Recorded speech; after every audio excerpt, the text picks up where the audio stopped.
10 Januari tahun 1942.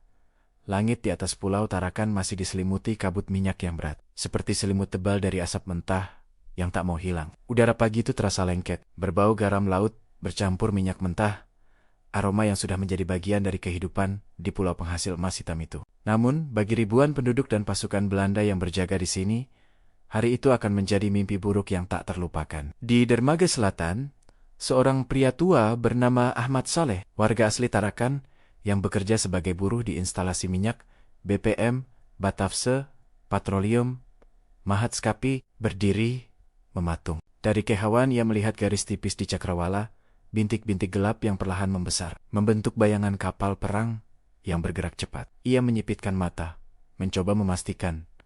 Namun hatinya sudah tahu Jepang datang. Pukul 02.00 dini hari, suara sirena panjang melolong dari arah pos pertahanan Belanda. Alarm! Jepang menyerang, teriak seorang serdadu Belanda dengan suara serak. Lampu-lampu padam seketika. Di markas pertahanan utama di Lingkas Ujung, Letnan Kolonel Simon de Vol, Komandan Pertahanan Tarakan, sudah menerima laporan dari unit pengintai laut. 8 kapal pengangkut Jepang, dikawal oleh kapal perusak dan penjelajah ringan, tengah mendekat dari timur laut. De Vol tahu mereka tidak punya banyak waktu. Tarakan, meskipun kecil, adalah sumber minyak paling penting di Kalimantan Timur.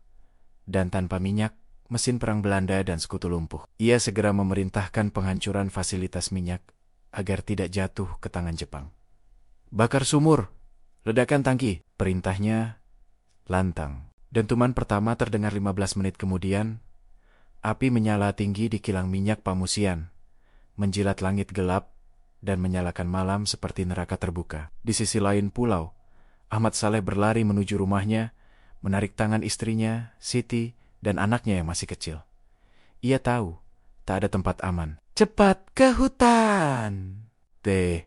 Sisnya. Dari balik rerimbunan bakau, ia menatap laut yang kini penuh cahaya oranye dari kobaran api dan percikan peluru. Tepat pukul 3, pasukan Jepang dari unit pendarat Angkatan Laut Sasebo II mulai menurunkan perahu pendarat mereka. Serdadu-serdadu itu mengenakan seragam kaki dengan helm baja khas, membawa senapan arisaka dan bayonet terhunus. Mereka melangkah cepat di pasir pantai Amal.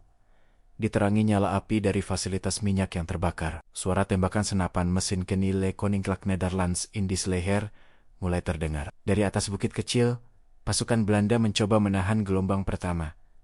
Namun perlawanan itu cepat teredam. Jepang datang dengan rencana matang dan jumlah yang besar. Di bawah komando Kolonel Kyohei Yamamoto, sekitar 2.500 prajurit Jepang bergerak secara serentak dari laut dan udara. Pesawat-pesawat tempur Mitsubishi A6M0 mengitari langit, menembaki posisi pertahanan Belanda yang mencoba bertahan di parit-parit pertahanan. Letnan De Vol menerima laporan radio terakhir dari pos pertahanan pantai. Mereka sudah menembus garis depan.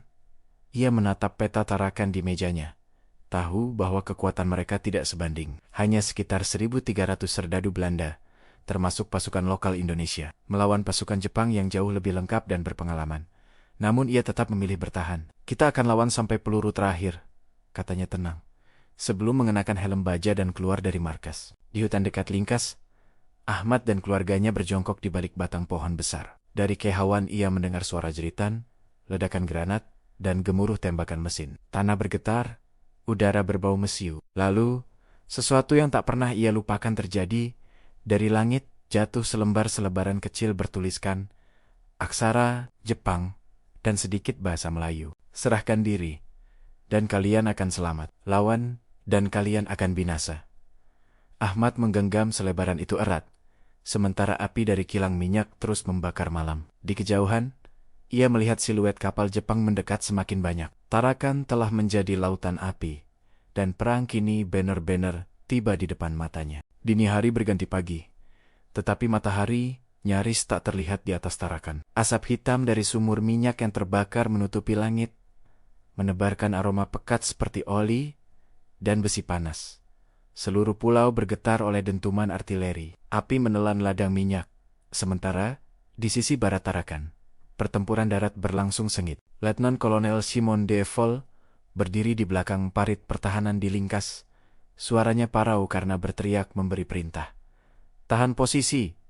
Jangan biarkan mereka menembus jalur darat. Di sekelilingnya, tentara KNIL campuran orang Belanda, Ambon dan Jawa bersiap di balik tumpukan karung pasir. Mereka menembak ke arah pantai, di mana gelombang demi gelombang prajurit Jepang berusaha naik ke daratan. Tapi situasinya sudah berat sejak awal. Persenjataan KNIL terbatas. Hanya beberapa senapan mesin ringan Lewis, beberapa mortir tua, dan amunisi yang semakin menipis. Sementara Jepang datang dengan artileri ringan, senapan mesin Type 92, dan granat tangan dalam jumlah besar. Pukul 07.00, garis pertahanan pertama KNIL ditembus. Ledakan dari granat Jepang mengguncang parit, membuat tanah dan minyak hitam muncrat ke udara. Serdadu Belanda dan pribumi berteriak. Beberapa melarikan diri ke arah hutan. Letnan Dival memerintahkan mundur taktis ke barisan kedua. Tapi komunikasi radio sudah terputus. Kabel telepon lapangan terbakar. Dari balik kerimbunan mangrove, Ahmad Saleh dan keluarganya masih bersembunyi. Ia melihat prajurit Belanda mundur dengan wajah penuh jelaga dan darah. Salah satu di antaranya, seorang serdadu muda asal Ambon, jatuh di dekatnya dengan luka tembak di bahu. Ahmad mendekat, menyeretnya ke tempat aman. "Tenang, saya bantu," katanya pelan. Sang prajurit hanya menggeleng lemah. "Sudah, Jepang sudah di mana-mana," sebelum akhirnya tak bergerak lagi. Sementara itu di sisi utara, pasukan Jepang berhasil mendarat di garis pantai lain dan mulai mengepung kota Tarakan dari dua arah. Mereka bergerak cepat, disiplin, tanpa banyak bicara. Dengan taktik kilat Yamashita Style, unit kecil Jepang mengelilingi titik pertahanan, menyerang dari belakang, lalu mengibarkan bendera Hinomaru di atas bangunan-bangunan utama. Sekitar jam 9:30, sebuah ledakan besar terdengar dari arah fasilitas minyak Joata. Tangki penyimpanan terakhir diledakkan oleh pasukan Belanda, agar tak bisa dipakai Jepang. Bola api raksasa menjulang tinggi, membuat seluruh pulau terang seperti siang. Gelombang panasnya terasa hingga ratusan meter. Ahmad menutup mata anaknya dengan kain basah. "Jangan lihat, nak," katanya lirih. Di langit, pesawat-pesawat Jepang mulai menukik, menembaki apapun yang bergerak, rumah, truk, bahkan perahu nelayan yang mencoba menyeberang ke daratan Kalimantan. Menjelang siang, Tarakan berubah menjadi neraka di bumi. Jalan-jalan di pusat kota penuh reruntuhan. Di depan pos polisi, beberapa serdadu Belanda menyerah dengan tangan terangkat. Mereka dikepung oleh marinir Jepang berseragam rapi. Wajah mereka tanpa ekspresi. Letnan Dewaal yang kini mundur ke markas terakhir di Gunung Lingkas, tahu bahwa pertahanan sudah runtuh. Ia menatap rekan-rekannya yang tersisa. Mayoritas pribumi Indonesia yang sudah kelelahan. "Kita sudah lakukan yang terbaik," katanya dengan nada berat. "Perintah saya, hentikan perlawanan. Lindungi warga sebanyak mungkin." Sekitar pukul 14, bendera putih dikibarkan di depan markas. Dentuman mereda perlahan. Suara tembakan terakhir menghilang di kejauhan, digantikan oleh langkah kaki pasukan Jepang yang mulai menyisir Rumirama dan Bunker. Dari balik semak, Ahmad melihat pasukan Jepang mendekat. Mereka membawa senjata terarah, mata tajam menyapu sekitar. Salah satu di antara mereka berhenti di dekat tempatnya bersembunyi, lalu menatap lurus ke arah Ahmad dan keluarganya. Detik itu terasa seperti berjam-jam. Namun sebelum prajurit itu bergerak lebih jauh, suara teriakan komandan Jepang terdengar dari kejauhan. "Kisama, Suzumi, maju!" Mereka berbalik arah, melanjutkan penyisiran. Ahmad hanya bisa menunduk. Napasnya tertahan. Ia tahu satu hal. Tarakan telah jatuh, tapi apa yang terjadi setelahnya akan jauh lebih gelap dari sekadar pertempuran. Malam turun perlahan di atas Tarakan. Api dari ladang minyak masih menyala, memantulkan cahaya oranye di laut yang tenang. Bau minyak, darah, dan mesiu bercampur menjadi satu. Pulau kecil yang dulunya penuh kehidupan kini seperti kota mati. Pada pukul 20 malam, Letnan Kolonel Simon Deval secara resmi menyerahkan pasukannya kepada Jepang. Ia dan beberapa perwira KNIL dibawa ke markas sementara Jepang di bekas gedung administrasi BPM. Di sana, duduk menunggu Kolonel Kyohei Yamamoto, komandan operasi penyerbuan Tarakan. Seragamnya rapi, wajahnya datar, mata dingin menatap lurus. "Tarakan kini milik Kekaisaran Jepang," ucap Yamamoto dengan suara rendah namun tegas. "Kalian sudah melawan dan harus menanggung akibatnya." Deval menunduk, menahan amarah. Ia tahu apa yang dimaksud oleh perwira Jepang itu. Di luar gedung, Prajurit-prajurit Kaniel yang tertangkap dikumpulkan di lapangan terbuka. Sekitar 900 orang, Belanda, Ambon, Jawa, dan sejumlah warga sipil yang disangka pasukan, berbaris dengan tangan di belakang kepala. Beberapa di antaranya masih berdarah, sebagian lain nyaris pingsan karena kelelahan. Ahmad Saleh, yang berhasil keluar dari hutan setelah siang sebelumnya, melihat barisan itu dari jauh. Ia bersembunyi di balik reruntuhan rumah.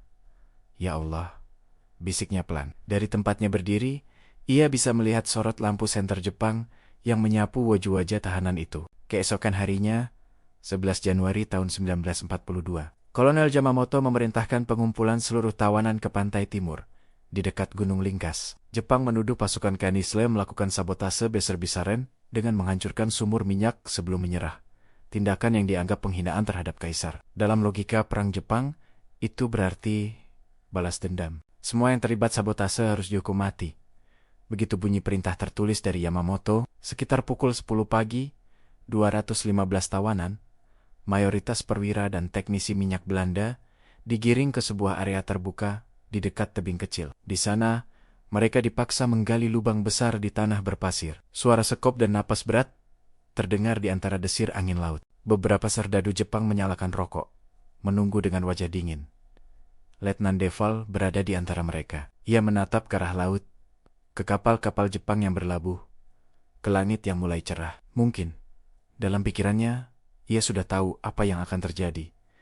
Katakan pada keluarga kita di Belanda bahwa kami melawan sampai akhir, katanya lirih kepada seorang perwira muda di sampingnya. Beberapa menit kemudian, derap langkah terdengar. Sebaris pasukan eksekusi Jepang berdiri tegak. Senapan arisaka mereka diarahkan lurus ke depan. Junan, siap, yut, tembak, rentetan suara keras memecah udara. Tubuh-tubuh jatuh satu demi satu. Pasir berlumur darah, dan bau mesiu kembali memenuhi udara Tarakan. Ahmad, yang bersembunyi di hutan bakau, tak jauh dari sana, menutup telinga anaknya. Tapi ia tak bisa menghapus suara itu dari ingatannya. Suara tembakan dan jeritan yang seolah menggema selamanya. Ia tahu, setelah hari itu, Tarakan bukan lagi tanah kelahirannya yang damai. Ia telah menjadi saksi hidup atas pembantaian pertama besar-besaran Jepang di bumi Indonesia. Sore harinya pasukan Jepang memaksa penduduk lokal untuk membersihkan lokasi eksekusi dan mengubur jasad-jasad itu. Ahmad dipaksa ikut bersama puluhan warga lain. Mereka menggali dengan tangan gemetar. Setiap kali sekop menyentuh tanah, ia menemukan seragam, topi baja, atau tangan yang masih menggenggam rosario kecil. Salah seorang prajurit Jepang berteriak, "Cepat, jangan banyak bicara!" sambil menodongkan senjata. Ahmad menunduk, menahan air mata. Malam itu, ia kembali ke rumahnya yang sudah hangus terbakar. Hanya dinding bata yang tersisa. Ia duduk di atas reruntuhan, memandang langit gelap tanpa bintang. Dari kehauan terdengar suara serdadu Jepang bernyanyi. Lagu militer yang asing dan dingin. Di dadanya, Ahmad tahu satu hal. Ia masih hidup, tapi ia membawa kenangan yang tak akan pernah hilang. Ia adalah saksi bisu atas jatuhnya Tarakan, awal dari gelombang pendudukan yang akan melanda seluruh Hindia Belanda. Dan meskipun perang baru saja dimulai, bagi mereka yang menyaksikan malam itu, rasanya seperti dunia sudah berakhir.